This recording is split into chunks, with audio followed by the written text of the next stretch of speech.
रहमतुल्लाहि वबरकातुहू। कैसे हैं आप सब बच्चों? उम्मीद करती हूँ आप सब खैरियत से होंगे। आप सब अपनी किताब का पेज नंबर 48 खोल लें, बुक का पेज नंबर 48 खोल लें। हमने सबक के सवाल जवाब किए थे, मश्की सवालात किए थे हमने। सबक है दोस्ती, तो आज हम उसका सवाल नंबर 4 करेंगे। खाली जगह पुर करें। खाली जगह पुर करें। यहाँ आपको ऑप्शंस भी दिए हुए हैं। इन ऑप्शंस को आपने इनके फ़िक्रों के मुताबिक जो है इसमें फिल करना है, लिखना है आपने। असलम और जाहिद दो डैश हैं। असलम और जाहिद दो दोस्त हैं।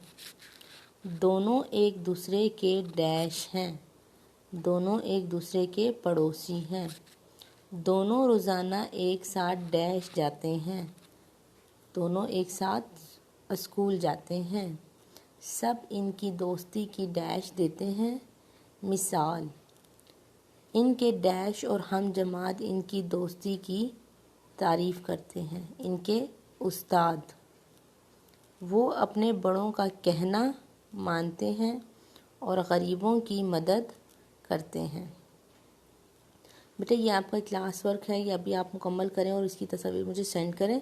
जबकि सवाल नंबर 3 है, मुश्किल अल्फाज को खुश ख़त करके लिखें। खुश ख़त का मतलब मैं आपको पहले भी बता चुकी हूँ, यानी कि आपने अच्छा नीट राइटिंग में लिखना है। मैदान, झूठ, झगड़ा, मिसाल, तारीफ़, कोशिश। जबकि सवाल नंबर 5 है, अल्फाज को हरूफ में तोड़ें। यहाँ पर इनके आपने तोड़ करके लिखने हैं।